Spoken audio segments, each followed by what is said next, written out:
bonne année et c'est parti, bienvenue à vous pour ces vidéos annuelles de top et flop. Cette année, les flops ouvrent le bal. Il y a 12 films dont je vais parler. Mon nombre de films dans mes top et flops dépendent du nombre dans mon flop, parce que ça change tous les ans, hein, le nombre de films que je n'aime pas. Donc cette année, il y en a 12.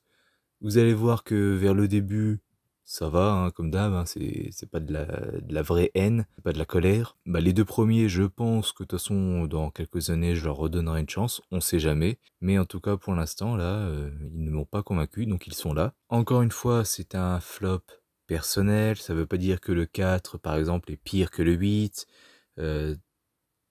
Quoique, enfin si, je suis en train de regarder, en fait si, mais bon voilà. Top ou flop, c'est lié à mon ressenti. Pour savoir comment je fais mes classements, en fait je me pose une question, je compare deux films et je me dis, entre celui-ci et celui-ci, je préfère voir lequel. Hop, j'ajoute un troisième, entre celui-ci, hop, je préfère voir lequel, etc. Donc en gros, je préfère voir le 12 au 11, le 11 au 10, le 10 au 9, etc. etc. Cette année, petite originalité, je pense que je ferai ça à l'avenir, ce sera beaucoup plus facile pour moi pour faire mes top et flops. J'ai recoupé les flops en 3 parties, et on va commencer avec la première qui contient 2 films. La catégorie que j'ai nommée en gros, hein, je ne suis pas le public cible, c'est pas pour moi, pas assez bon pour acheter, enfin voilà. C'est parti, numéro 12.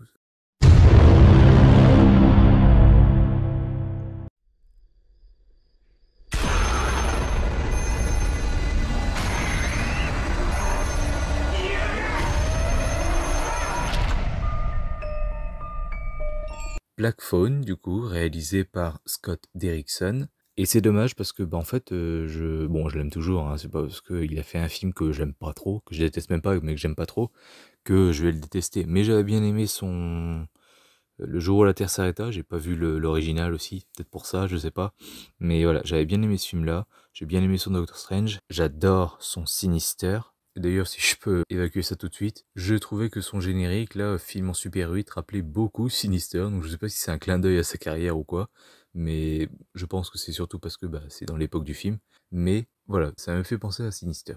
Globalement, qu'est-ce qui m'a dérangé? Parce que, je vais y venir tout de suite, le méchant est bon, Ethan Hawke l'a très bien interprété, les personnages sont bons, que ce soit les morts ou les quelques vivants qui restent, bien définis également, enfin voilà. La reproduction des années 70 est très bonne, enfin en tout cas c'est l'idée que je m'en fais et tout, et j'ai l'impression que ça c'était plutôt fidèle à la réalité. L'enquête est bonne également, hein, les retournements, la fin et tout, franchement c'est cool, hein. Mais vraiment le gros problème du film pour moi, en fait j'ai aucun problème avec le fait qu'il y ait des fantômes dans des films, que ce soit Harry Potter ou Paranormal Activity, peu importe le film, ou Casper, mais là en fait il n'y a aucune raison pour qu'ils soient là. C'est juste une facilité scénaristique parce que sans eux, bah, le scénario n'avance pas et l'enfant kidnappé ne peut s'échapper. C'est juste une aide en fait. Donc pour moi une facilité scénaristique. Alors que devant la BA, enfin la bande-annonce, j'avais très envie de le voir et je m'étais dit comment ça se fait qu'il y a des fantômes comme ça qui viennent l'aider, enfin est-ce que l'endroit est hanté ou je ne sais quoi. Non, c'est juste bah, gros coup de bol. Dans ce monde, les fantômes existent et puis ils peuvent l'aider. Voilà, en se servant d'un téléphone. C'est le gros point qui m'a déçu parce que pour moi en fait je trouve ça vraiment très facile. Mais voilà, comme j'ai dit, sinon tout le reste est bon et c'est dommage. Je leur verrai un jour, je leur donnerai une chance, mais c'est dommage. Numéro 11. Je l'ai pas vu venir.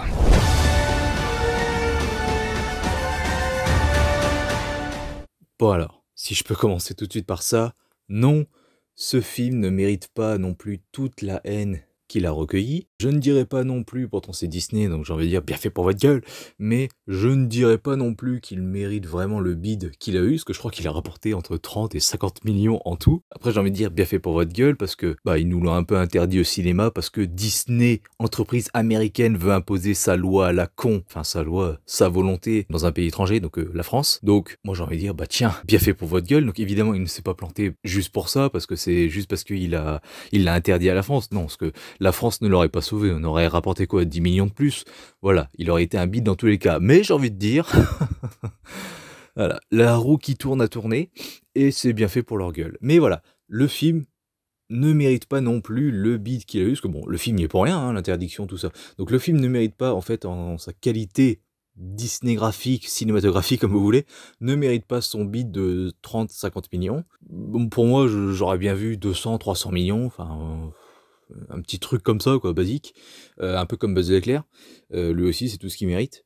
Et en ce qui concerne mon appréciation du film, j'ai aimé les 25 premières minutes du film. Vraiment l'introduction des personnages, le monde et tout. Enfin, vraiment, moi, je voulais voir plus de leur ville. C'est un peu con. Ça m'intéressait. Mais à partir du moment où ils sont partis en exploration et qu'ils découvrent ce monde et tout, que le fils disparaît, qu'ils découvrent un peu le tout de son côté et tout, franchement, ça m'a fait chier. J'étais plus vraiment dedans. Donc voilà, c'était encéphalogramme plat pendant la plupart du film. Et d'un seul coup, à la fin, on apprend un truc, une grosse révélation sur le monde dont ils font partie, enfin voilà, qui sont en train de visiter tout ça. On apprend un truc, et là, mon cerveau s'est réveillé, je fais « Ah putain, ça c'est la bonne idée qui peut sauver tout le film ». Ce qui fait que voilà, je l'ai mis dans les flops pour l'instant, donc très bas, parce que je ne l'ai pas encore revu. Je vais attendre que ça se tasse un peu, 2-3 ans, je sais pas. Et là, étant donné que j'ai toutes les cartes en main, je pense que le prochain visionnage, ce sera bien meilleur et on verra si ça va changer. Mais je pense pas non plus des masses, ce sera toujours moyen. Mais franchement, le concept du film, j'ai vraiment adoré, la révélation de fin, quoi.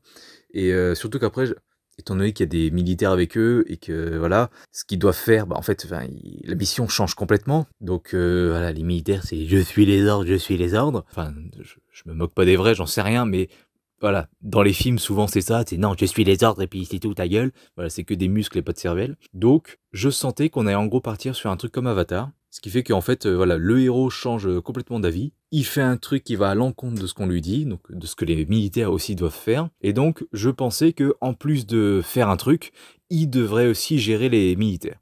Ce qui est dommage, c'est que, bah non. Finalement, les militaires retournent eux aussi, bon, après eux, mais ils retournent quand même très vite leur veste. Donc j'ai été déçu là-dessus, parce que moi je voulais vraiment une petite bataille épique, avec en plus les militaires à gérer. J'ai eu aucun des deux, mais au moins voilà, j'ai apprécié le concept, et puis ce petit retournement à la fin et tout.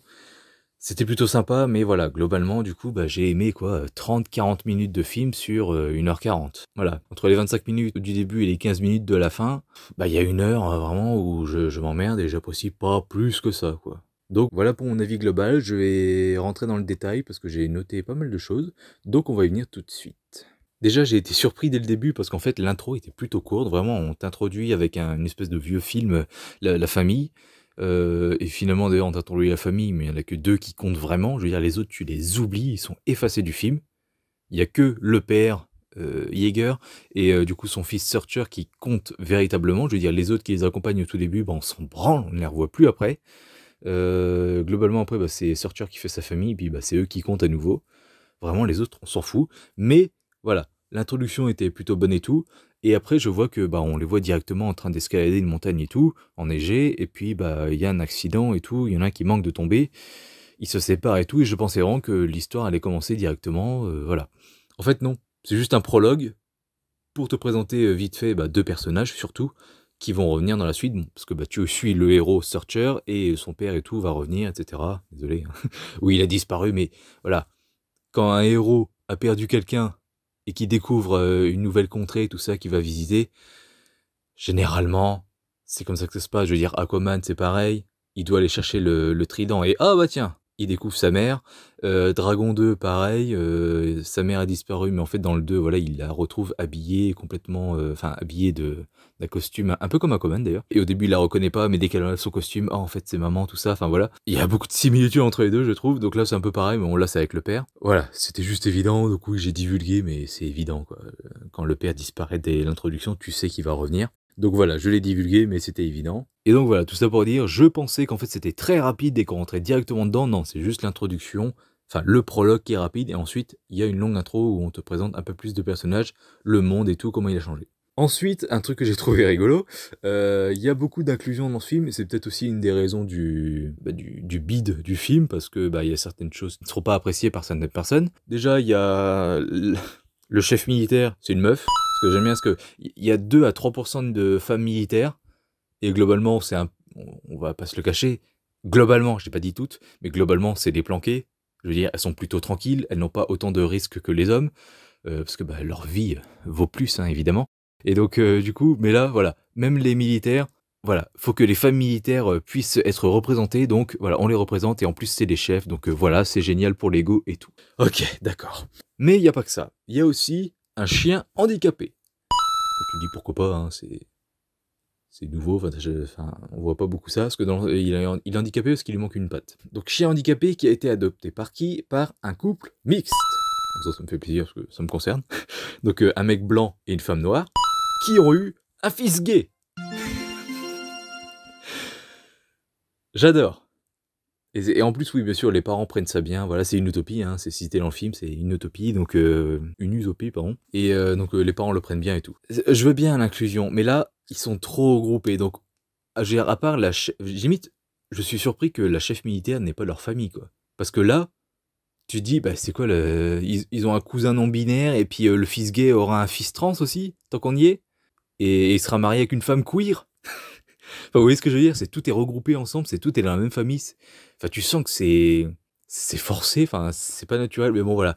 Donc, du coup, notamment pour ce fils gay, le film a dû être interdit déjà dans plein de films, dans plein de pays. Et donc, voilà. Ça, plus la France, plus le fait que c'est pas ouf non plus, hein. Je l'ai dit, hein, déjà, j'étais pas très intéressé et c'était pas si ouf que ça. Mais je pourrais comprendre qu'on aime, mais peut-être que beaucoup de gens partagent mon avis. Donc ça, plus ça, plus ça, plus ça, je pense que tout ça, ça a participé au beat du film, parce que, comme j'ai déjà dit, c'est pas pour moi son manque de qualité cinématographique ou Disney-graphique, je ne sais quoi, qualité Disney, qui a fait bider le film. Pour moi, le film, c'est un Disney, tout ce qu'il y a de plus, je vais pas dire correct, mais tout ce qu'il y a de plus classique, dans le côté aventure, gag, personnage. Je veux dire, on retrouve encore une fois l'animal stupide qui te suit tout le film, qui sert à rien évidemment, mais qui te suit tout le film et qui déclenche certains rires. La petite créature mignonne que tu pourrais trouver en peluche, ou en jouet plutôt, là il le ferait plus en slime, mais voilà, la petite créature qu'on a eu, je sais pas, dans la Reine des Neiges, l'espèce de petit Pokémon, qu'on a eu dans la Planète de Trésor, le petit truc rose là, Stitch, c'en est une, la Fée Clochette, on peut considérer que c'en est une, c'était peut-être même l'une des toutes premières vraiment créatures qu'on a inventées, enfin Disney l'a pas inventé, vous avez compris, qui est rentré dans cette catégorie de petites créatures, voilà, rigolotes, espiègles, qui va un peu partout, tout ça. Raya, il y en a eu aussi, enfin voilà. C'est un Disney tout ce qu'il y a de plus classique, et donc je pense que beaucoup de gens partageront mon avis sur ce film, parce que en soi, c'est un Disney tout ce qu'il y a de plus classique, sauf que lui a bidé, et je pense que c'est à cause de tous les pays qui l'ont interdit à cause de son inclusion, on va dire, son inclusivité, sa tolérance, et parce que c'est pas très intéressant aussi, et pas ouf non plus, quoi. Et franchement, je suis plutôt content que il l'ait interdit et est sorti directement sur Disney+, parce qu'au moins, voilà, j'ai pas payé de place pour ça. Et franchement, là, je vous le dis, des deux films qui sont sortis, en tout cas en France, au cinéma, Alerte Rouge et celui-ci, j'aurais été plus content, plus satisfait de payer pour voir Alerte Rouge que je compte racheter d'ailleurs, et j'en parlerai dans mes tops, que Avalonia, franchement. Ensuite, petit cliché, on voit venir quand le père part dans son exploration, là, avec le vaisseau de la meuf capitaine, je ne sais quoi. Le fils est monté dans le vaisseau, ça se sent quand tu vois que y a que la mère qui lui dit au revoir, qui lui fait signe au père sur le pas de la porte.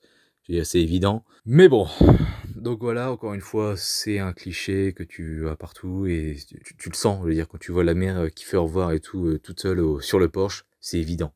Mais je n'ai pas vu venir que la mère allait revenir en disant « Hey, notre fils est venu, il est parti avec toi, tout ça. » Donc je suis là pour venir le chercher, tout ça. J'ai pas vu venir que la mère allait revenir. Aussi, un petit truc gênant qui me casse les couilles, la façon qu'a le fils gay, dont j'ai oublié le nom, je suis désolé, d'être face au mec pour qui il a le béguin. C'est pas comme ça qu'un mec se comporte quand il est face à quelqu'un qu'il aime.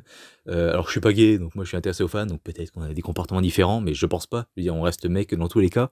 Donc pour moi, un mec qui est amoureux, c'est soit il le cache au maximum, soit il avoue ses sentiments clairement, voilà, c'est les deux extrêmes, soit entre les deux, c'est Black Panther. Pour moi, c'est comme Black Panther quand il voit Lupita Nyong'o, Nakia, dans Black Panther 1. Quand ils le disent en français, je crois c'est figé, freeze en anglais, ouais, figé. Nakia. Hi.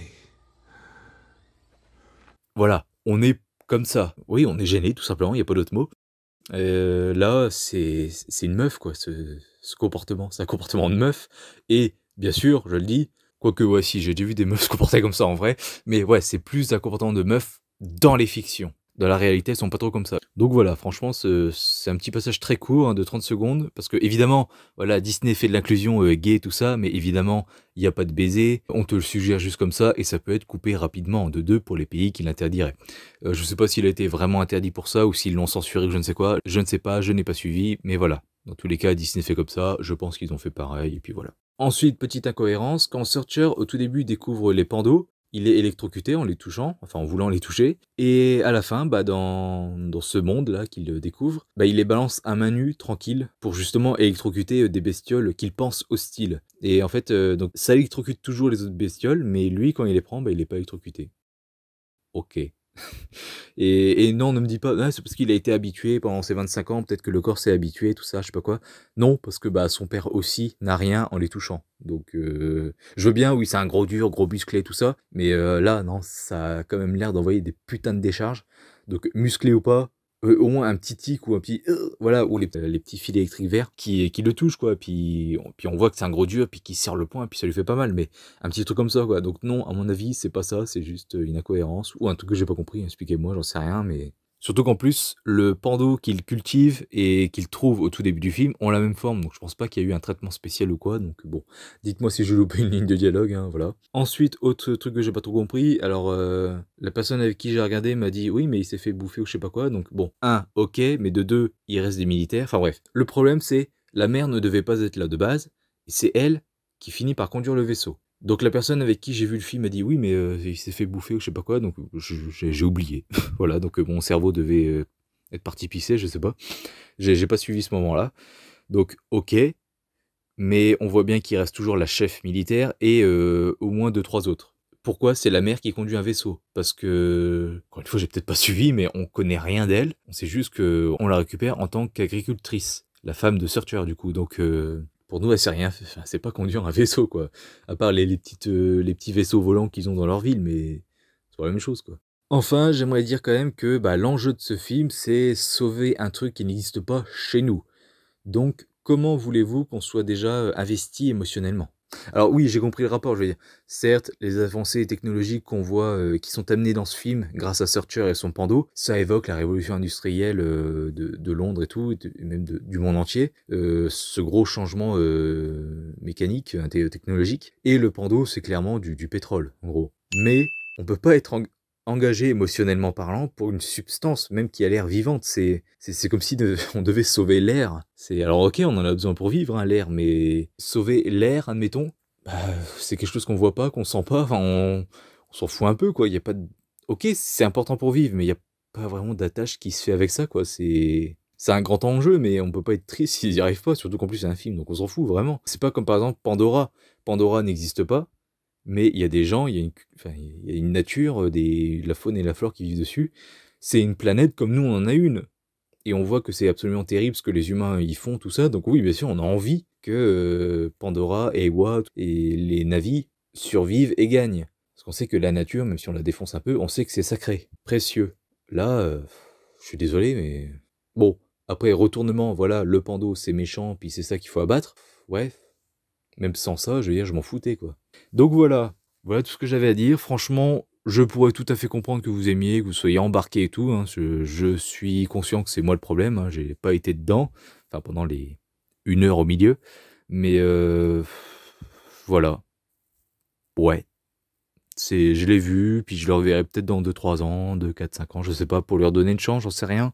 Mais là, comme ça, c'est juste, ouais. C'est pas catastrophique. Je pourrais comprendre qu'on aime tout ça. Je veux dire, voilà, je ne critique pas ça du tout. Je dis pas que c'est une grosse merde ou quoi. J'ai même pas dit qu'il méritait son bid de 30-50 millions. Non, j'avais dit moins 200-300 millions, quoi. C'est un Disney classique. Non, je n'ai pas dit tout ça. Donc, si vous aimez, tant mieux. Mais moi, voilà. Voilà pourquoi il y a cette place-là. Donc, c'est parti pour le numéro suivant. Là, on arrive dans la seconde catégorie. La catégorie je n'aime pas ou je déteste. Ça dépend de quel film on parle. Numéro 10. T'es un humain et je suis un monstre. On doit rectifier ça en vitesse. Pas une minute à perdre. Oh. Hôtel Transylvanie 4. Alors, pour commencer avec mon approche de la saga, j'ai beaucoup aimé le 1, j'ai adoré le 2. Je me suis ennuyé devant le 3 et c'était un peu pareil pour ce 4e. C'est dommage parce que ça commençait bien, mais très vite, quand je me suis rendu compte que les gags... Johnny! Oh! Aïe! Ouah! Drac, qu'est-ce qui va pas? Horreur! Je fais une crise d'humanité! Certains étaient similaires aux meilleurs gags des anciens films, mais la plupart sont vraiment un peu trop enfantins. Les comportements de certains personnages, bon surtout Drac, qui est juste ridicule et même gênant, parce que bon là j'ai regardé le film tout seul, mais si jamais il y avait eu quelqu'un chez moi et que voilà, qu'il avait été témoin de ça, j'aurais été en mode ouais, je regarde ce film-là. C'est un truc que j'avais pas avec les 2 premiers. Bon, le 3, bon, ça va encore, c'est juste que je m'ennuie, il m'intéresse pas, hein, mais ça va encore. Mais là, le 4, ouais, non, c'est pas pour moi, c'est clair. C'est pas pour les gens de mon âge. C'est même sûr. Une des choses qui m'a un petit peu déçu directement dès que j'en suis rendu compte, et d'ailleurs je le savais pas, donc c'était une surprise dans le film, j'étais pas mal dégoûté, les voix des 3 personnages principaux, Drac, Johnny et Mavis, ont changé. Ça fait chier. Bon, Drac, c'est pas la première fois, mais voilà. Je trouvais que, il me semble que c'est Cadmeran, hein, qui était pas là au début et qui était là dès le 2, qui a repris la voix pour le 2, ils s'en étaient très bien sortis, même je pense que je préfère sa voix.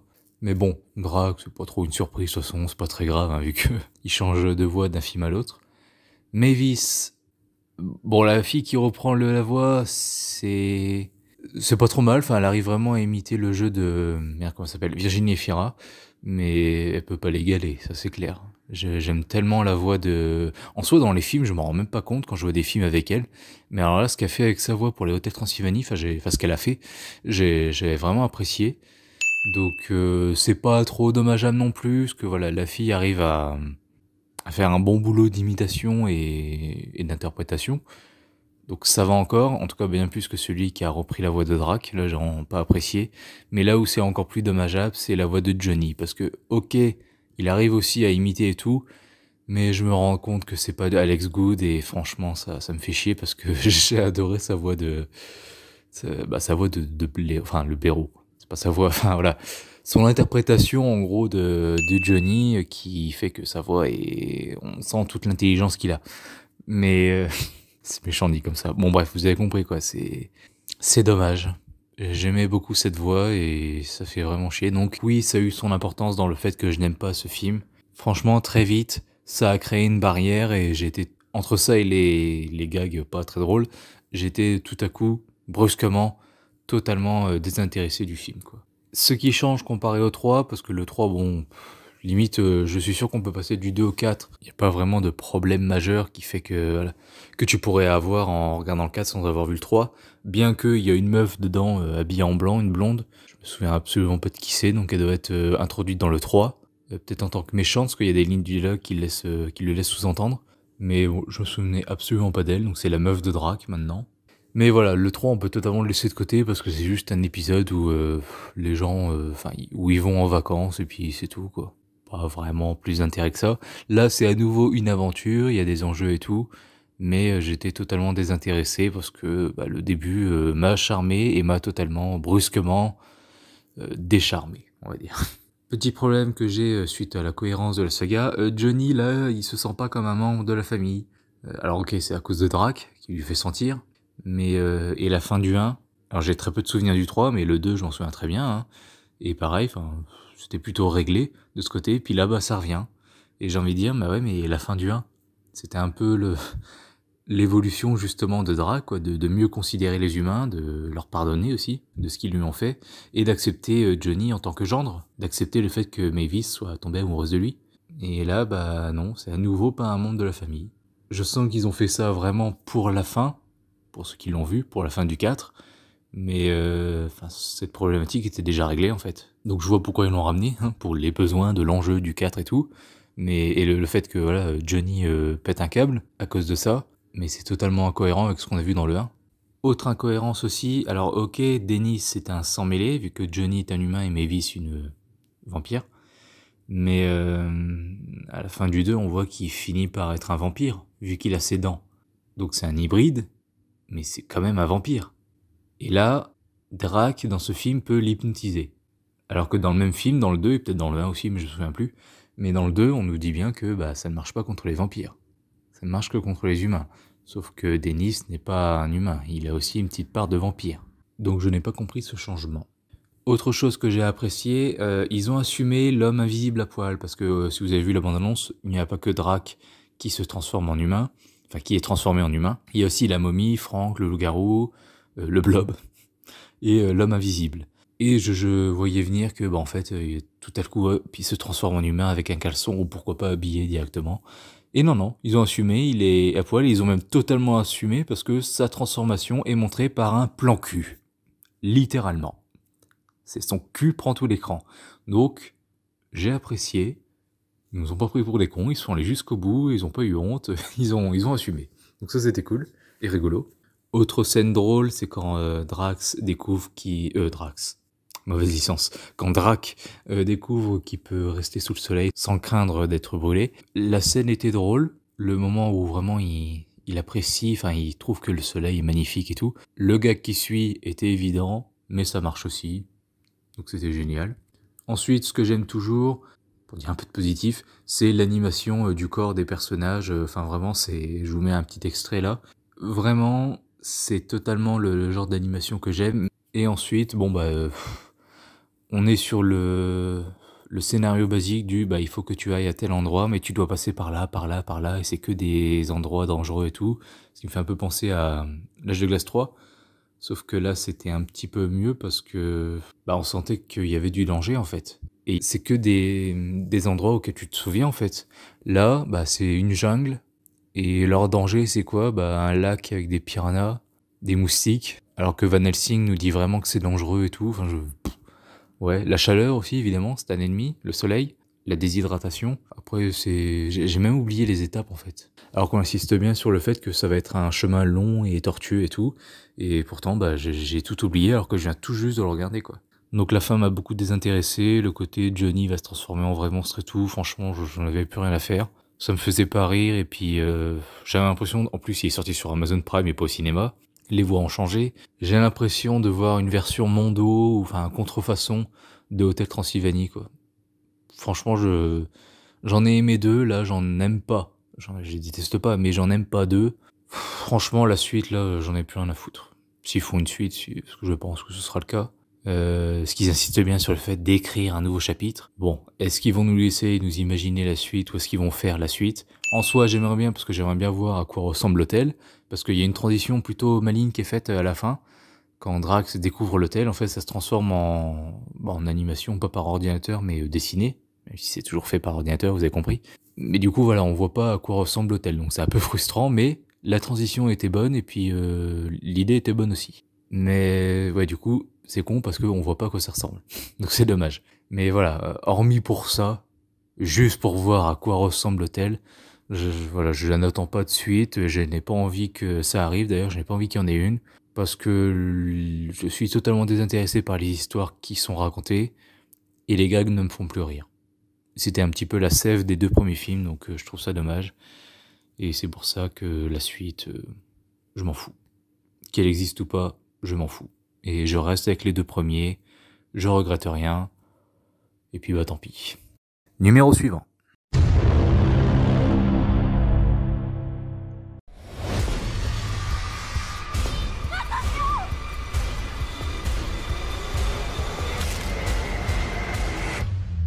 Bonsoir, Sidney. C'est un honneur. Alors je n'ai pas été sérieux pour ce numéro 9, je ne l'ai pas revu, parce que j'ai autre chose à faire, hein. Et c'est un peu tout ce que je déteste. Déjà, alors chose qui a l'air de devenir à la mode, bah maintenant on nous insulte. Voilà, je pense qu'ils se vengent des youtubeurs qui critiquent des films, parce que j'ai l'impression en regardant Scream et Arthur Malédiction, et je crois qu'il y avait un autre film qui le faisait aussi, mais bah maintenant faut nous insulter, voilà. Si on n'aime pas leur film, c'est de notre faute, et on est des sales cons. On est les sales cons de l'histoire. Et c'est ce que j'ai pas aimé, enfin c'est une des choses que je n'ai pas aimé dans ce film. Ok, il y a des personnages qu'on retrouve, tout ça, Mais globalement, autre chose que j'ai détesté, en plus de me faire insulter, c'est de voir un film qui veut s'inclure dans une saga, qui veut être une énième suite, mais qui en fait repompe le premier film. Un peu comme Star Wars 7 l'a fait avec Star Wars 4, un peu comme SOS Fantôme l'héritage l'a fait avec SOS Fantôme 1, et plein d'autres que j'oublie. Bon, sinon j'en ai fait une critique, donc vous pouvez aller la voir si vous voulez plus de détails. J'ai aimé des choses, notamment la violence du Ghostface. Encore une fois, un film avec un fantôme, en gros. Enfin, bon, c'est pas vraiment un fantôme, c'est plutôt le héros qui débloque et qui voit quelqu'un qui n'est pas là. Mais chose qu'on avait déjà vu dans Scream 3 qui m'avait déjà pas plu de base, même si ça passe mieux maintenant. Parce que elle, pour le coup, elle est vraiment tiraillée, parce qu'elle est poursuivie depuis ses 16 ans, je crois. 16-17 ans par des tueurs. Mais là, l'héroïne, franchement, Pourquoi? Elle est tiraillée par un fantôme, et en fait, il n'y a aucune raison, mais comme par hasard, c'est son père. Elle le sait pas du tout, elle a aucun moyen de le savoir, ou même d'en douter, mais voilà. Elle a des hallucinations, elle sait pas pourquoi, et on découvre que c'est son père. Je trouve ça très facile quand même. Donc voilà, c'est pour toutes ces raisons que j'ai foutu Scream. Donc pas 5, mais Scream, alors que le prochain s'appelle Scream 6. Très cohérent leur histoire. Donc voilà, 9ème place pour Scream.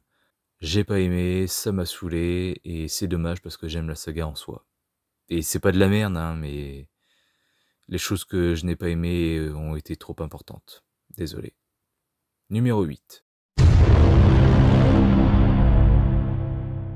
Cette fois, c'est la fin.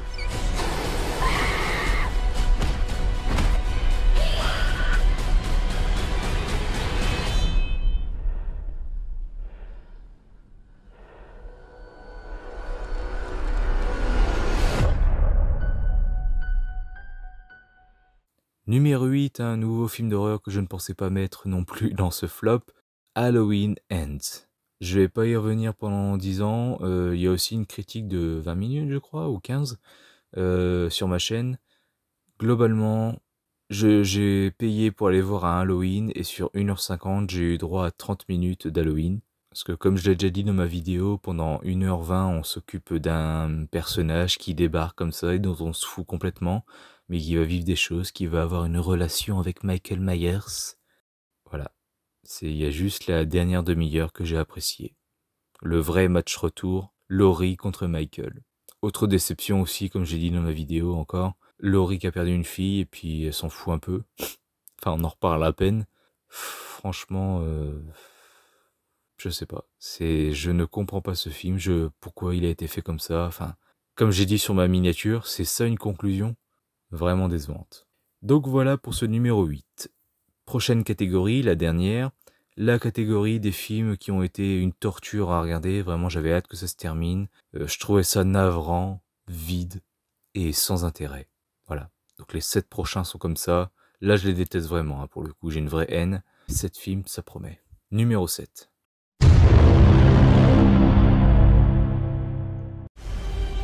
Les apparences sont trompeuses.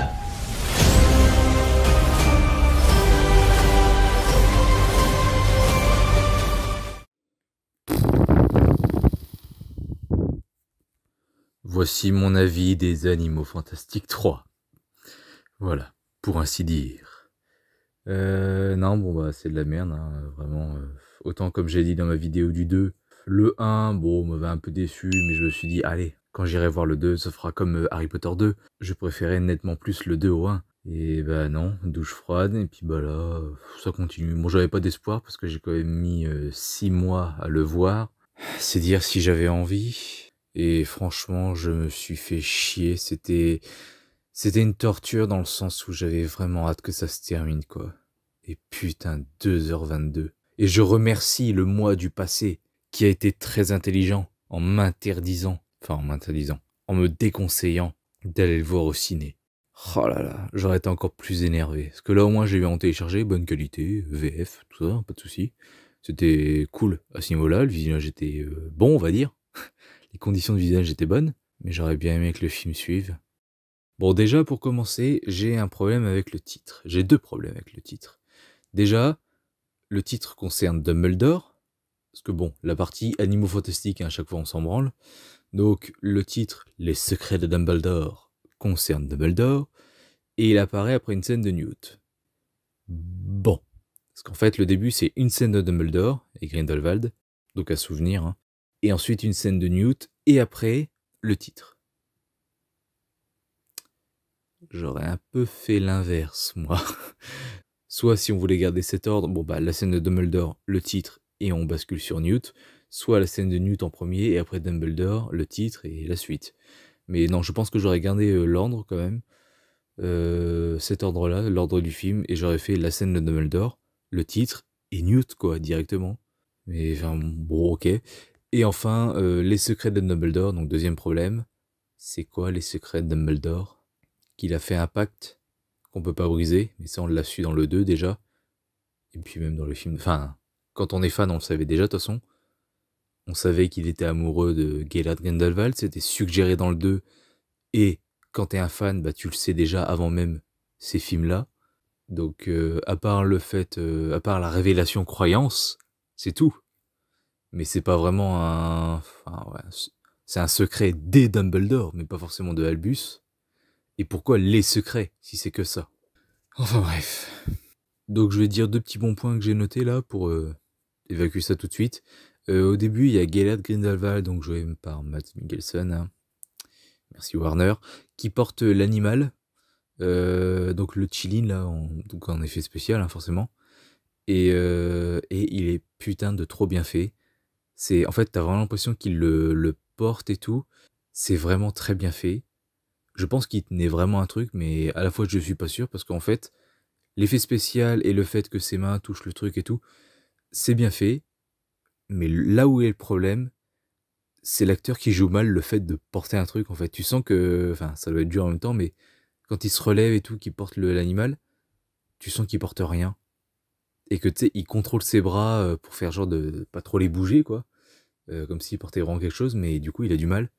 Parce que, bah, mimer, bah, c'est un métier, j'ai envie de te dire, avec les humoristes, enfin, avec les comédiens qui font ça dans la rue, j'ai envie de te dire que c'est un métier. Mais voilà, mimer, c'est tout un truc, et c'est un peu compliqué, et visiblement, il s'est pas beaucoup entraîné parce que, bah, t'as l'impression qu'il porte rien, ou alors un truc qui fait pas beaucoup de poids, genre peut-être 200 grammes, quoi. Donc du coup, là, c'est un peu dommage, parce que l'effet spécial rend très bien, mais tu vois au niveau de ses bras que, bah, c'est... Il a rien, quoi, c'est vide, en vrai. Donc c'est dommage, mais l'effet spécial est bien fait. Ensuite, petite révélation donc du film qui m'a fait le plaisir, parce que dans le 2, entre Nagini, Minerva qui est en fait déjà né, MDR, et donc Dumbledore qui a un frère en plus. Et là ça me fait plaisir parce que Durandal d'une manière un peu arrogante, quoi, vous êtes sérieux là? Dumbledore, attends, on apprend au 8e film qu'il a un frère et tout, bon, voilà. Et vous êtes surpris d'apprendre qu'il a un autre frère ou je sais pas quoi, enfin qu'il a des secrets? Bah ouais, voilà, on avait raison de gueuler vu que c'est faux. Donc déjà ça fait plaisir. Et de 2, voilà, c'est pas un frère en fait, c'est le fils de son frère. Et là je dis ok, parce que lui forcément, oui, on ne le connaît pas. Ça me fait plaisir. Enfin, je m'en fous en soi, mais ok, j'accepte. Ensuite, autre bon point qui finit mal, mais bon tant pis, la scène du boulanger, donc Jacob Kowalski, je me souviens de son nom parce que je viens de voir le film. La scène où il croit voir sa femme Queenie, qui est très touchante, parce que enfin tu sens qu'il y a un truc bizarre et tout, parce que moi je me suis dit mais qu'est-ce qu'elle fout là du coup, enfin c'est un piège ou quoi, enfin vraiment je sentais qu'il y avait quelque chose de bizarre. Et voilà, quand il croit la voir et tout, enfin c'est vraiment touchant. Quand tu te rends compte que c'est faux, ça s'arrête d'un coup. Et là, bah tu vois, il est filmé seul et tout, enfin c'est vraiment ça. J'en ai rien à foutre de ce personnage. J'étais dégoûté de voir qu'il revenait et tout. Parce que enfin il sert à rien quoi. Enfin, j'ai rien contre lui, mais il sert à rien quoi. Mais voilà. C'était quand même touchant pour ça, donc ça a marché, c'était bien. Le truc con, c'est que bah 2 secondes après s'être rendu compte qu'il était tout seul, voilà, c'est puissant et tout, t'as de l'émotion. Bah il y a une petite musique rigolote, légère.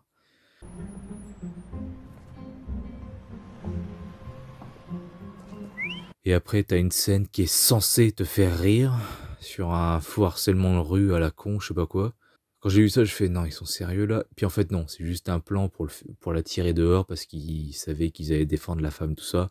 J'ai envie de te dire pourquoi le faire sortir, elle pouvait pas rentrer directement dans sa boulangerie et lui parler directement. Bon, c'est pas grave. Et d'ailleurs, donc j'allais dire, au début je l'avais noté la noire, mais du coup, non, le professeur X, vu que c'est comme ça qu'elle s'appelle, Donc le professeur X, la femme noire là, qui est sur le banc, qui se fait harceler, elle fait un résumé des épisodes précédents entre lui, Jacob et Queenie, enfin leur relation, tout ça, leur rencontre. Donc de 1, c'est pas subtil dans l'écriture, le fait qu'elle te dise ça comme ça, tout ça, ouais ok. Et de 2, dommage que ce soit pas sur un truc important, parce que j'ai un petit peu oublié ce qui se passait dans les précédents films, quoi, donc c'est un peu dommage. Ensuite, c'est un peu dommage, parce que bon, ils ont trouvé un truc sympa avec le Chilin, là, cette espèce de nouvelle créature. C'est qu'en fait, quand tu la butes, son sang te montre l'avenir, donc ça c'est super cool. Il y a un moment, au fait, Gellert Grindelwald, après l'avoir tué, la ranime. Et moi, je pensais que ça allait vraiment être le truc du genre, c'est son esclave animal, on va dire, dans le sens où il la bute à chaque fois pour voir un peu plus de l'avenir. Et après l'avoir buté, bah hop, il la ranime pour voir voilà, d'autres images de l'avenir et tout. Bon, c'est pas ça, c'est dommage, parce que ça aurait été bien glauque qu'il fasse ça à chaque fois, que vraiment ce soit... Enfin, je sais pas, j'ai pas besoin d'expliquer, je pense, mais voilà, c'est dégueulasse, c'est bien glauque, ce genre de truc. Donc je m'étais imaginé ça, tant pis. Et aussi, bien sûr, c'est con que je ne sois pas plus dedans, parce que bon, les costumes sont géniaux, vraiment, depuis le premier film, ils sont vraiment bien sapés, je trouve. Et le final était plutôt astucieux, enfin, avec toutes ces valises et tout, c'était, voilà, cool.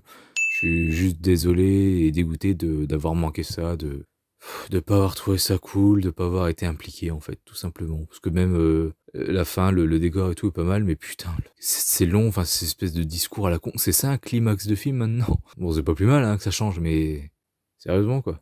Donc voilà, j'espère vraiment que Warner va s'arrêter là, qu'ils ne pourront pas faire le 4 et 5, que j'ai lu qu'apparemment c'était pas totalement mort. Franchement, j'en ai rien à foutre, et je n'irai pas voir les suites. Je les verrai en téléchargé, comme ça, et je les critiquerai dans fin d'année avec mes flops. Voilà, c'est tout. Numéro suivant.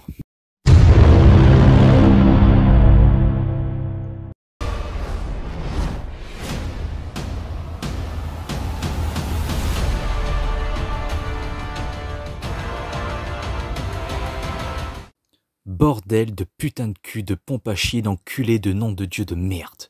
1,9 milliard pour cette daube, pour cette grosse merde vide. Une coquille vide, hein, littéralement c'est ça. Vous avez... J'ai oublié que j'avais vu au cinéma. On a filé 1,9 milliard à cette merde. Limite le Roi Lion à côté c'est rien.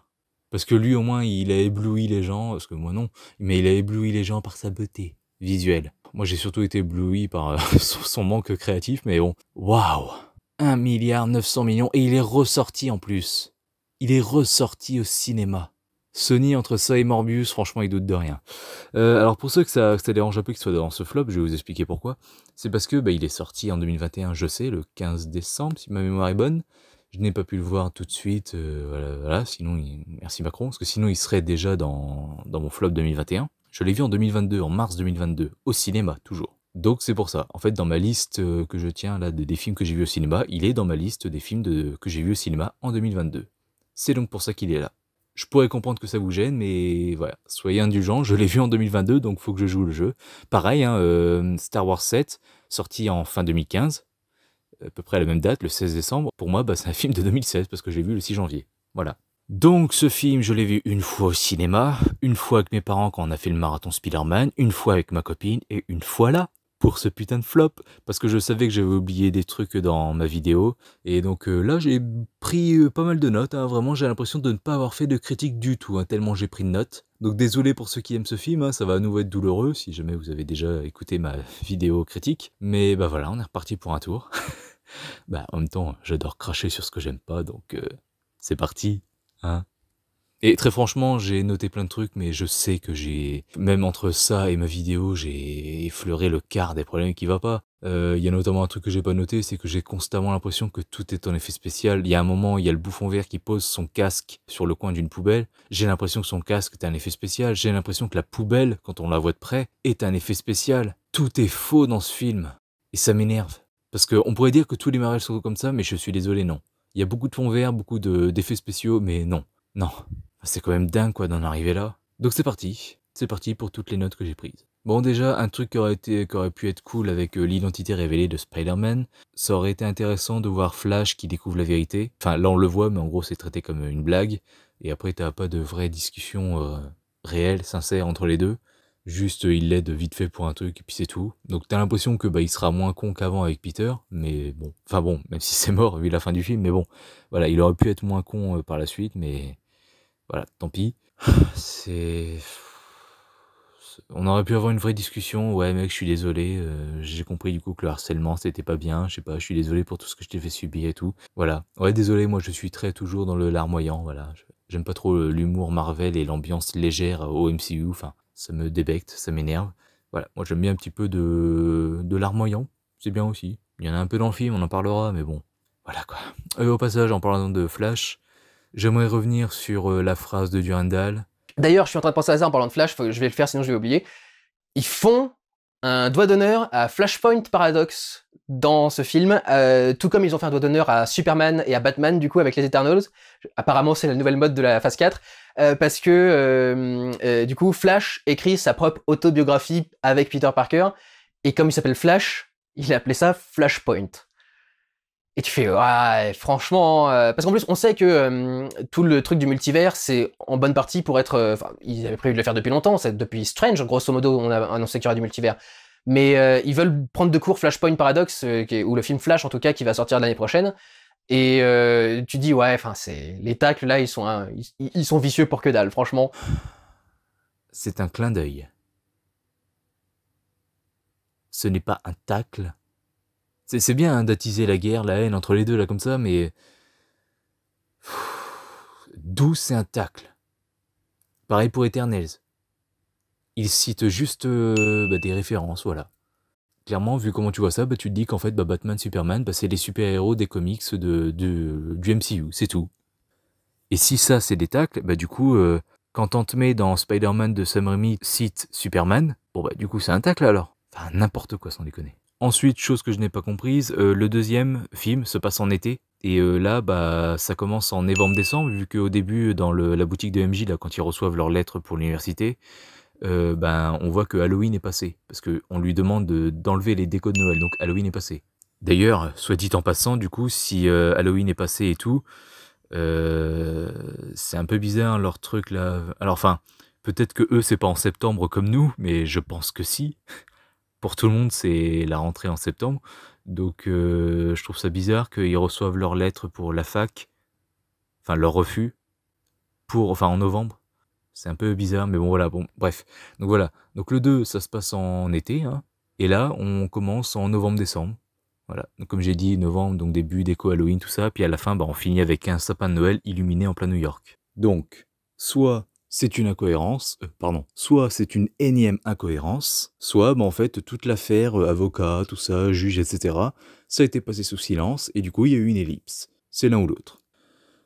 Et là c'est con parce que je sais pas. Parce que quand on voit la gueule du film, tu peux t'as envie de te dire, bon c'est une incohérence, de plus.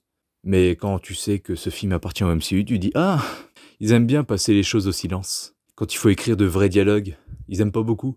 C'est pour ça qu'on n'a pas vraiment vu la réaction de Tante May quand elle a su qui c'était Spider-Man. Voilà, what the fuck, voilà, ça fait rire, c'est marrant, haha, maintenant elle le sait, on a l'information, ça fait rire, puis voilà, on passe à autre chose. Ensuite, autre incohérence, alors j'ai pris mes notes comme ça, dans l'ordre, hein, donc je me suis pas fait chier à les classer.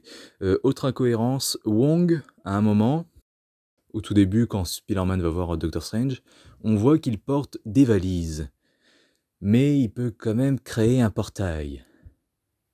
Et dans ce film, on appuie bien l'idée avec Ned qu'il faut faire les gestes.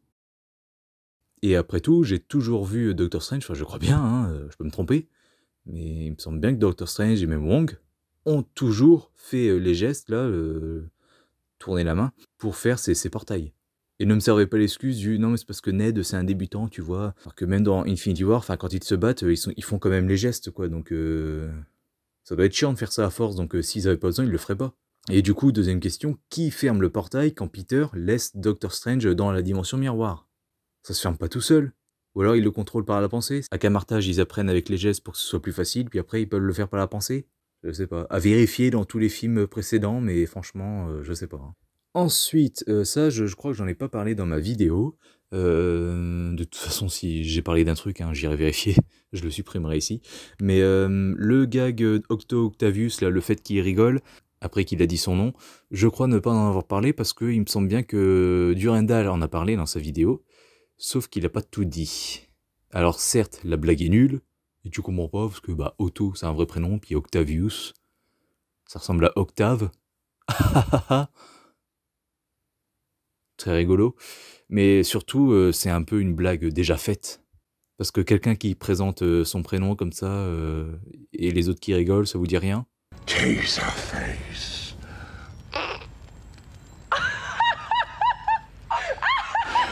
Ensuite, le lézard demande à Max, Electro, s'il sait s'il est mort. Ça n'a pas beaucoup de sens cette phrase, enfin, pas sûr que vous ayez compris, mais en gros, le lézard demande à Electro si Electro saurait si le lézard est mort. Parce qu'en fait, Dr Octopus dit « Non, Norman, tu es mort et tout, il y a des années, blablabla, je sais pas quoi. » Et après, l'homme sable rajoute « Oui, mais toi aussi, Octavius, tu es mort noyé avec ta machine ou je sais pas quoi. » Et après, du coup, bah, le lézard demande à Electro « tu sais si moi je suis mort ?» Vous savez, le lézard qu'on voit dans The Amazing Spider-Man 1 demande à Electro, qu'on voit dans The Amazing Spider-Man 2, s'il est mort. Alors qu'à la fin de The Amazing Spider-Man 1, ben, le lézard finit en tôle, donc normalement en sécurité, donc il lui arrivera plus rien. Et je pense qu'il a quand même, parce qu'il y a la télé en prison, donc je pense qu'il a dû entendre parler, ou au moins le ressentir dans sa cellule avec les lumières. Il a dû voir qu'un mec qui contrôle la lumière sévissait dans New York, puis a fini par mourir, battu par Spider-Man. Donc je pense que voilà, il a appris que Electro était mort. Il a bien conscience que Electro est apparu après lui dans la vie de son Spider-Man. Donc comment il peut se dire, Electro, est-ce que tu saurais si moi je suis mort? Je sais pas si j'ai bien expliqué, je suis désolé hein, si j'ai mal expliqué, mais c'est tellement con que je sais pas comment l'expliquer. Mais voilà, j'espère que c'est clair, parce que c'est vraiment de la merde ça encore. Après, j'ai entendu, oui, des youtubeurs, bon je crois que c'est Durandal, mais je vais pas le citer encore une fois, mais je crois que oui, c'est Durandal qui a dit qu'il trouvait ça incohérent et stupide, le fait que Tom Holland veuille aider les méchants plutôt que de les arrêter et puis les renvoyer chez eux, en risquant de tout foutre en l'air, hein, et de mettre des gens en danger. Donc je suis d'accord, c'est de la merde. Mais en même temps, bah ils sont sympathiques ces méchants. Ils n'ont pas du tout l'air effrayants ou intimidants. Ils ont l'air de mauvaise humeur, au pire. Mais globalement, si tu discutes avec eux, bah ils sont gentils. Donc pourquoi ils les aideraient pas? Vu que c'est pas des méchants effrayants, qui font peur, qui sont clairement dérangés. Vous savez, des vrais méchants. Ensuite, ça je crois que j'en ai parlé, mais là du coup j'ai le timecode et puis je crois que je l'avais dit qu'une fois. Mais à 1h, 1 minute, donc de la version ciné, hein, parce que je parle pas de la version longue que je n'ai pas vue et... Non merci. Donc à 1h et 1 minute, l'homme sable dit « Je veux rentrer, moi, c'est tout ». 10 minutes plus tard, il dit « Encore une fois, moi je veux rentrer ». Pourquoi t'aides les autres à la fin? Qui eux du coup veulent rester, le bouffon et Electro? Petite question comme ça, que je me pose. Ensuite, un truc bien ridicule. Quand Otto récupère quand on lui met la bonne puce, quand on enlève celle qui est défectueuse, et quand on lui met l'autre, un cri de souffrance, allez, même si je comprendrais pas, mais un cri de souffrance, à la limite, d'effroi, genre ah, et puis hop, voilà. Mais pas ça. Déjà là, il s'endort là, hein, je sais pas ce qu'il fout, pourquoi il s'évanouit quoi. Enfin, c'est son mauvais lui qui dans sa tête qui s'en va et puis qui fait place au bon lui, je sais pas. Puis enfin, cette façon de filmer ça en plus, enfin, oh mon dieu. Ensuite, truc rigolo qui m'est arrivé, c'est que quand Tante May meurt, j'ai quand même eu plus de peine pour Happy. Quand j'ai vu son regard regarder Tante May et puis Peter, j'ai eu plus de peine pour Happy que pour Peter. C'est plutôt drôle. Je sais pas si c'est parce que je me dis que Spider-Man le mérite, parce qu'en vrai, il appuyait sur un bouton, puis hop, tous ses problèmes étaient résolus, quand même. Au pire, ça m'étonnerait que Doctor Strange aurait accepté, mais au pire, il pouvait retenter de faire le sort, en se mettant bien d'accord sur ce qu'il faut dire. Mais franchement, tout était résolu, donc je suis désolé, mais il l'a cherché. Oui, je suis un connard. D'ailleurs, ça je crois l'avoir dit aussi dans ma vidéo, mais au cas où, pourquoi Hogan se fait arrêter? Parce que là j'ai bien suivi, et on dit au début que Peter est relaxé, donc c'est pas parce qu'il aurait aidé Spider-Man ou je ne sais quoi. Les méchants, enfin le bordel dans son immeuble, on sait pas forcément que ça vient de son appartement. Enfin, que tout est parti de son appartement, et puis lui, il fait juste... il rentre juste chez lui. Pourquoi on l'arrête? Ça, je n'ai pas compris, donc c'est peut-être moi, hein, mais expliquez-moi. Ensuite, quand Garfield arrive, Andrew Garfield, il enlève direct son masque. Donc, de 1, bravo pour... c'est bien, tu protèges bien ton identité secrète. Et de 2, oui, c'est le MCU. Ils enlèvent tous leur masque. Ils le portent tous chacun 2 minutes dans leur film, donc c'est pas surprenant. Mais et si vous me dites oui, mais non, c'est parce qu'il est dans un nouveau monde, donc il s'en fout, enfin voilà, je sais pas quoi, d'accord? Alors du coup, pourquoi Tobey Maguire dit ça? Alors toi aussi t'es Spider-Man, pourquoi tu l'as pas dit tout de suite? En général, j'évite de le crier sur tous les toits. Ça casserait le côté anonyme du super-héros. Ensuite, une incohérence de plus. Electro, à la fin du film, à 1h43, qui dit à Spider-Man à la fin, en gros, donne-moi ce que je veux, enfin, ne fais pas ça, ne me fais pas chier, ne fais pas de moi un assassin. Est-ce que, vous savez, il a pas du tout tué dans Amazing. Bref. Et enfin, oh, dernier truc, j'ai cru qu'il n'y aurait pas de fin. Ok, Happy peut ne pas savoir que Peter est Spider-Man, à cause du sort, etc., etc. Mais s'il sortait bien avec sa tante, vu qu'il le croise à sa tombe, il doit reconnaître Peter, ou avoir vu des photos de lui chez lui, je sais pas, même s'il l'a pas vraiment vu en vrai, il a au moins vu des photos chez May. Donc je comprends pas. Ou alors, petite question, si jamais vous me dites, oui mais non, parce que du coup, il l'a effacé de la mémoire de tout le monde avec le sort. Donc ça veut donc dire, si c'est ça, que si May, tante May, avait encore été en vie, elle n'aurait pas reconnu Peter. C'est ce que vous êtes en train de me dire comme explication. On est d'accord. Mais du coup, il n'existe plus alors. Il n'a aucun moyen d'exister. Il peut pas du coup louer un appartement comme on le voit à la fin. Il doit refaire ses papiers. Et il le refait à partir de quoi? Il a plus de base. Et comment prouver qu'il est bien né, qu'il a bien vécu avec telle personne, je ne sais quoi. Enfin, il a rien. Comment il peut faire? Donc à mon avis, non. Si May avait encore été là, bon bah ça aurait été la seule à se souvenir de lui. Ou alors c'est pas clair. Je suis désolé. Ça n'a aucun sens. On verra dans les suites, hein, mais... Et puis encore une fois, voilà, si du coup, bah, si vraiment il a été effacé de la réalité, limite, ben, comme j'ai dit, du coup, il a plus de papier, mais il n'y a aucune trace également de ses années scolaires. Donc il doit tout reprendre au début? Il doit tout redémarrer? Ou alors, je sais pas, il dit quoi, non mais je suis né dans une tribu indienne et puis je me suis échappé parce que ça me saoulait et puis j'ai envie de vivre avec vous. Enfin, comment ça se passe dans ces trucs-là? On fait comment? Enfin bref, donc voilà. J'ai bien craché ma haine encore une fois. N'hésitez pas à me répondre hein, pour les interrogations que j'ai. Mais voilà, pour moi, c'est un film nul de bout en bout, qui reste pas non plus désagréable à regarder, c'est juste que c'est ennuyant à mourir. Je veux dire, là, j'ai vraiment regardé avec, en prenant ma manette, la télécommande, je me suis dit, tiens, je vais voir quelle partie du film j'aime. En gros, j'aime bien, même si j'ai des problèmes, j'aime bien de 0 à 48 minutes. Après, ça me fait chier. Après, il y a la bonne scène où les deux Peter réconfortent Peter. Après, sur le toit là, du lycée, après la mort de May. Et puis, bah après, à nouveau, vers la fin, je m'en branle. La fin, j'aime bien. Je veux dire, quand il va voir MJ aussi dans son café, qu'elle se souvient plus de lui, tout ça, puis, et tout ce qu'il y a après. Donc voilà, globalement, j'aime 55 minutes sur 2h25. Parce que les 3 dernières minutes, pour aller à 2h28, c'est la bande-annonce de Doctor Strange. Donc ça, je m'en fous. Mais voilà, j'aime donc 55 minutes de 2h25 d'un film Spider-Man. Donc, et franchement, je commençais à piquer du nez et au moment où Norman redevient méchant et tout. Ça aussi, c'est bien fait, je veux dire, le plan où Peter comprend, etc. Le split screen quand ils se parlent au téléphone tous les deux. Il y a des petits trucs comme ça, franchement. John Watts commence à se réveiller, il a des petites idées ici et là, c'est bien. Mais franchement, non, c'est nul. Et donc voilà pourquoi il est à la 6e place de mon flop. Numéro suivant. Je veux que vous contactiez les bons élèves. Discrétion et dissimulation. Ducobu président. En numéro 5, Ducobu président.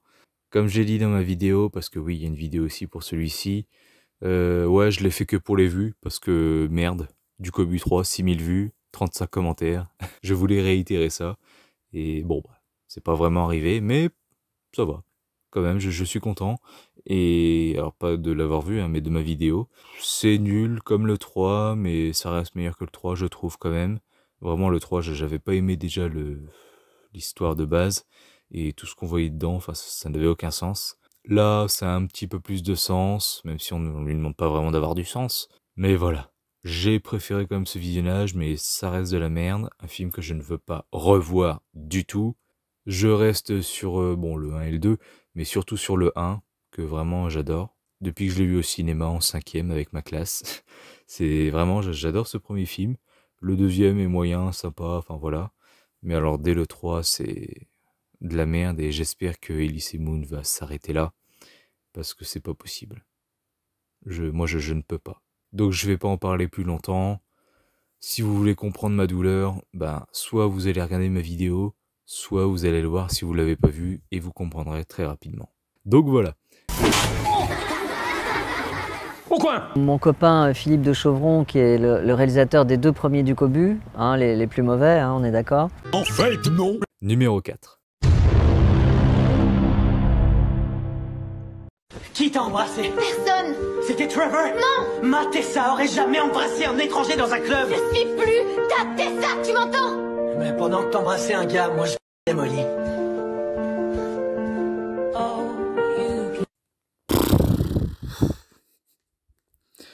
J'adore cette saga, je l'adore parce qu'en fait, plus on avance dans l'histoire, plus il y a de films, plus le nombre de films augmente, et moins j'aime. Parce que vraiment, le 1, j'ai vraiment pas de soucis, enfin pour moi, je vois de vrais gens et tout, j'ai l'impression de voir de vrais étudiants et tout, enfin qui font des conneries, tout ça, qui commencent leur vie, qui sont heureux, épanouis et un peu innocents, enfin surtout pour Tessa.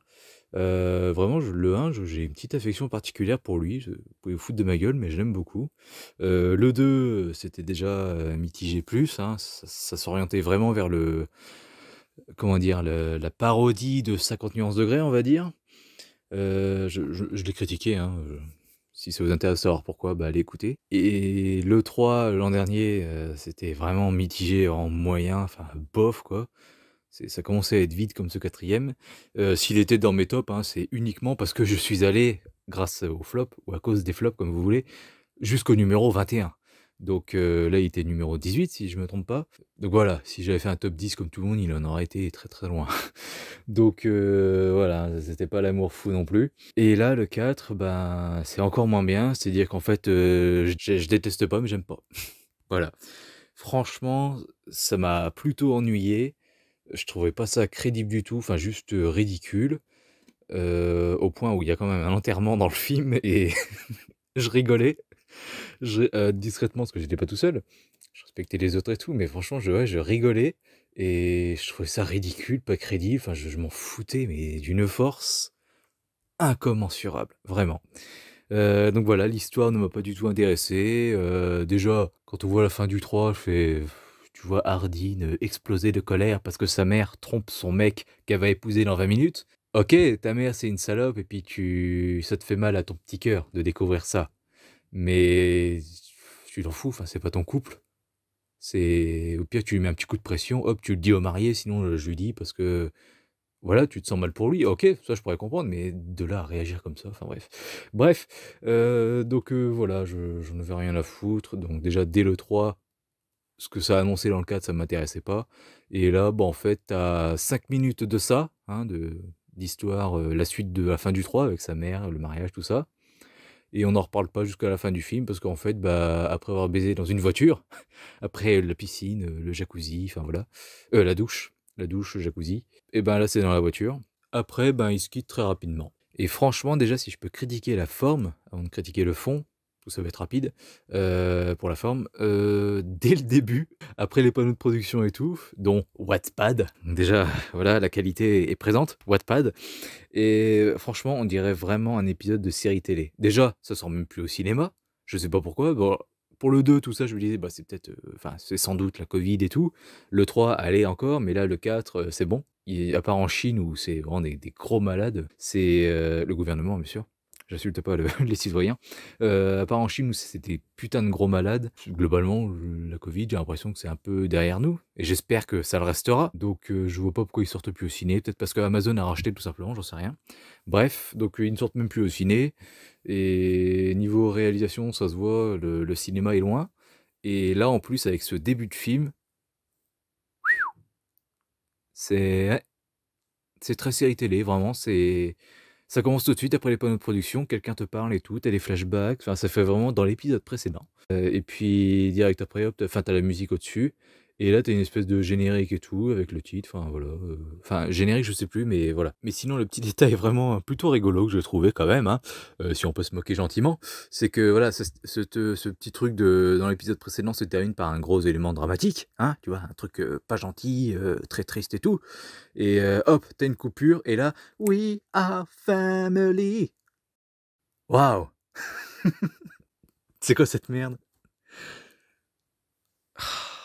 Bon bref, c'est de la merde, hein, évidemment. Franchement, quand j'ai vu ça, je me suis dit: «Non mais c'est pas possible, enfin, vous essayez de créer de l'enjeu, de la dramaturgie et tout, et juste après, une putain de musique super joyeuse». Bon, c'est normal, après on débarque dans le mariage, mais ils étaient vraiment obligés de faire ça?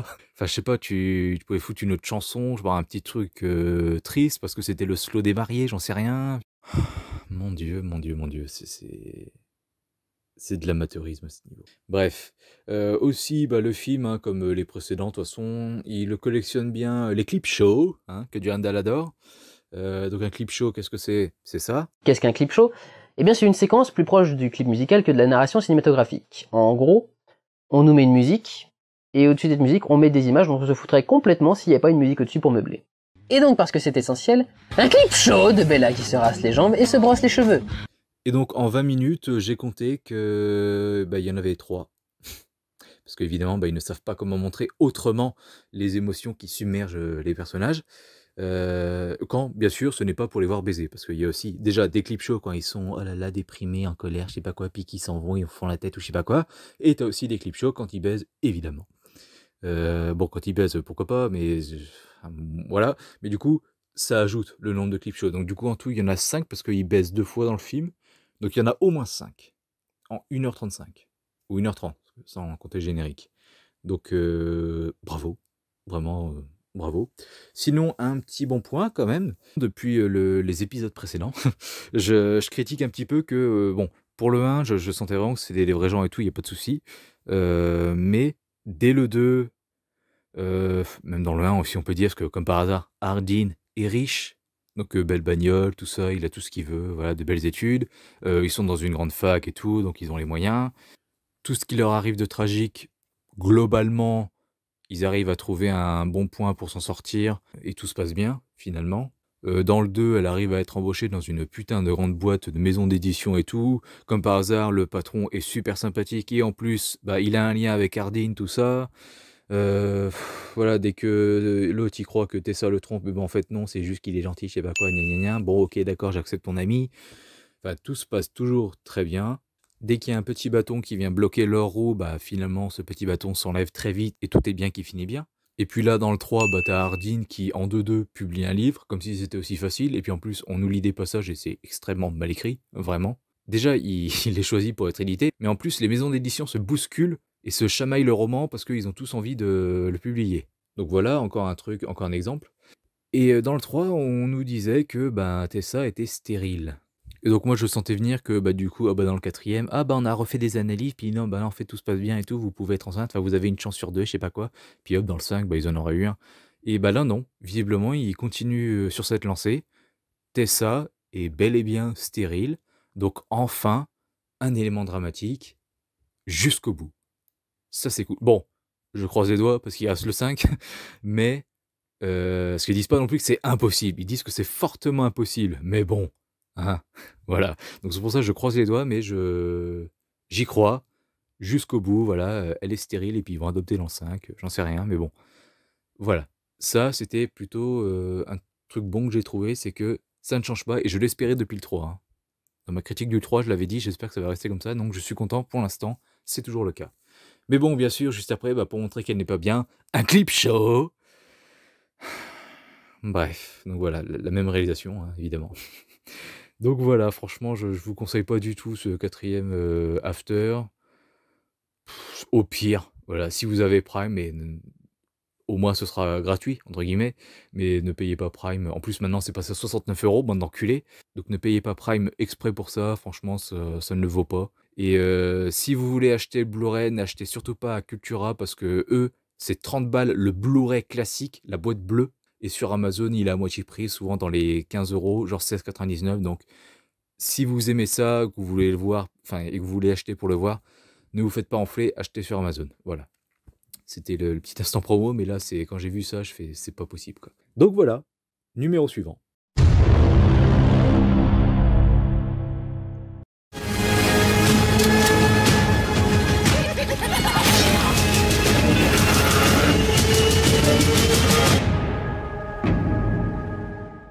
Encore une fois, le numéro 3, j'en ai parlé en vidéo, donc Arthur Malédiction, réalisé par Barthélemy Grossman.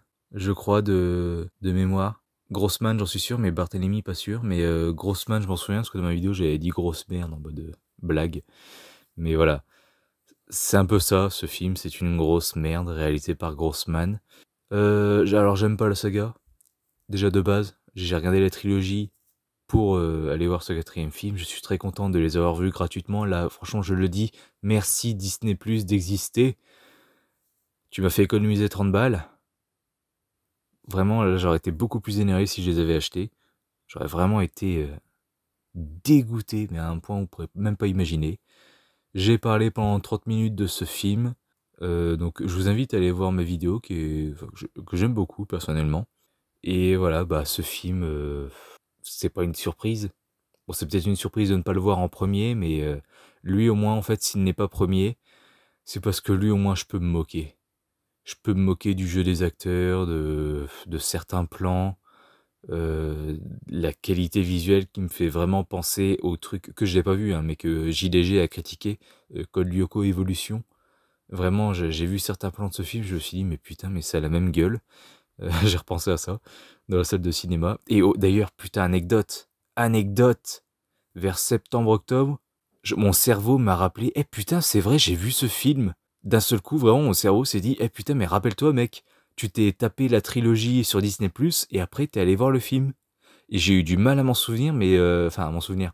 J'ai eu du mal à revoir des images de moi allant au cinéma, m'installant dans la salle pour regarder ce film. Jusqu'au moment où je me suis rappelé, ah oui, c'est vrai, il y avait un couple même très loin derrière moi et tout. On était 3, hein, il me semble, dans la salle. Et franchement, voilà, c'est la première fois de ma vie que ça m'arrive. Voilà, je m'en suis souvenu quand même. Et franchement, heureusement qu'il y a cette chaîne YouTube, parce que je traînais sur ma chaîne YouTube et c'est comme ça que j'en suis souvenu. Enfin, c'est grâce à ma chaîne YouTube que je me suis vraiment convaincu. Ah oui, c'est vrai, je l'ai vu au cinéma. J'avais oublié. C'est la première fois de ma vie que ça m'arrive. C'est dire. Mais bon, voilà. Donc, ce que je disais, c'est que voilà, au moins le 3, voilà, il est là parce qu'il est en 3e et pas en premier, parce que tu peux passer un bon moment en te foutant de sa gueule, en disant bah, c'est de la merde. Et voilà, au moins tu te dis, putain, je suis sûr que je ne serai pas si nul que ça. Et je pourrais au moins dire, voilà, si je réalise un truc un jour, ce sera meilleur que ça. En tout cas, j'espère. Parce que voilà, franchement, Arthur Malédiction, mais c'est l'un des pires films que j'ai vus au cinéma. Pas de ma vie, mais au cinéma. Enfin, un des pires films que j'ai vus et qui est sorti au cinéma. Voilà, plutôt. Franchement, j'ai honte. Et courage aux acteurs qui ont joué là-dedans, parce que je pense que leur carrière est morte. Et voilà, ils se sont peut-être dit, ah, Luc Besson, Repacorp, Lucie, Valérian, si je joue pour lui, je pourrais peut-être être repéré, puis jouer pour Hollywood. Non, pas pour Arthur Malédiction en tout cas. Donc voilà pourquoi il est en numéro 3. C'est une des pires merdes que j'ai vues. Et clairement le 2, bon je vais y venir, mais bon voilà, il est meilleur on va dire, mais je peux pas non plus. Comme j'ai dit, on pourrait passer un bon moment, je pense, entre potes, en famille, pour se foutre de la gueule du film tellement il est mauvais. On peut s'arrêter à chaque scène pour avoir quelque chose à redire. Donc voilà. Arthur Malédiction, numéro 3. Passons au numéro suivant, le numéro 2. Et ce type. Et ce type. Et j'ai oublié celui-là. Y a pas de temps à perdre. Grouille-toi! Ça s'appelle Groot. Immédiatement qui tu es. Oh, fais chier. Tu crois que mon dieu sera là, nanani nanané? C'est une grenade. Non, enceinte connectée.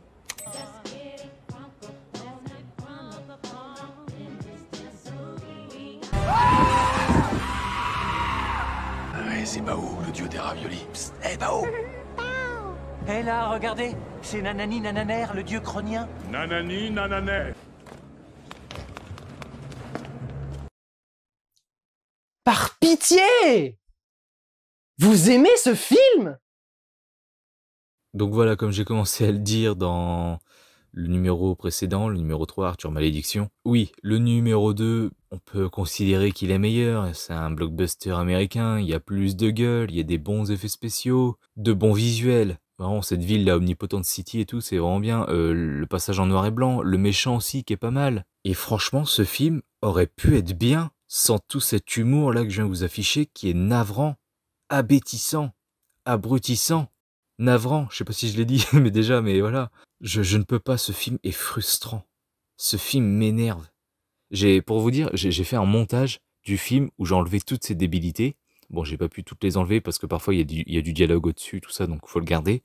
Mais j'ai enlevé 13 minutes. On est passé de 2h à 1h47 et franchement, je pense que le visionnage sera plus digeste. Mais voilà toutes les conneries que je vous ai affichées là, je ne peux pas. Déjà, c'est pas le Thor que j'aime. Ça fait déjà 5 ans, faudrait que je m'y fasse, mais c'est pas le Thor que j'aime. Je déteste Taika Waititi maintenant. Je le dis, franchement. Et c'est con, parce qu'encore une fois, oui, il y a des bons visuels, il pourrait y avoir bonne musique. Bon, c'est surtout pour le 3, ça, le 4, pas vraiment. Mais j'ai détesté Thor Love and Thunder. Vraiment. Il faisait que 2 heures, mais au bout d'une heure, j'ai regardé ma montre, mon téléphone, pour voir l'heure. Et j'en avais juste marre. J'étais vraiment énervé. Je ne comprenais pas. Par exemple, on a beaucoup critiqué Shazam, mais je préfère Shazam, une mauvaise comédie qui, personnellement, me fait pas beaucoup rire, mais qui reste un tant soit peu sérieux à côté, plutôt que ça qui, ouais, a des bons gags ici et là, mais franchement, t'as aucune scène qui reste... Enfin, à part les scènes du méchant, à part les scènes de combat où il y a le méchant, donc sur Asgard et puis vers la fin, et même avec les gosses, enfin voilà. Bon. Bref. Franchement, il y a très peu de scènes vraiment qui restent sérieuses. J'ai quoi en tête? La scène avec Jane et Thor sur le bateau, qui sont en train de parler de leur couple. Et encore, pendant 1 minute, elle est entrecoupée d'une scène avec Valkyrie et Korg, enfin ce qui reste de lui. Lui, encore une fois, on aurait pu faire un tant soit peu de dramaturgie, de tragédie avec sa mort. MDR, il meurt pas. Ce qui veut dire que le bonhomme dans Thor 2, que Thor éclate avec son marteau, bah il est pas mort lui aussi. Il reste juste son visage. Arrêtez de vous foutre de ma gueule, parce que oui, c'est la même race, hein, du coup.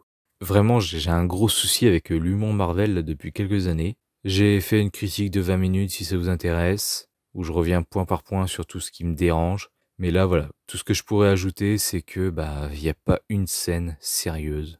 Enfin, très peu.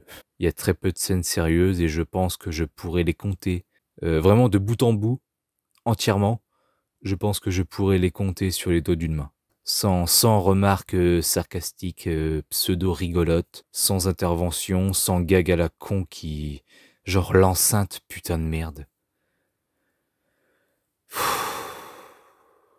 Ce film... Je déteste ce film. Ce film m'énerve. Tout simplement. Mais au moins, lui, il y a des bons visuels, il y a des musiques, c'est dynamique. Quelque part, même si je trouve ça brutissant et frustrant et énervant, mon intérêt sera au moins un tant soit peu suscité comparé au numéro 1.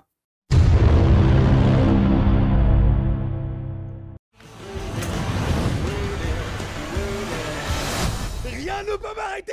Moi je peux, si tu continues de crier. Pardon. Ouais, tu me fais pitié. Bonne route!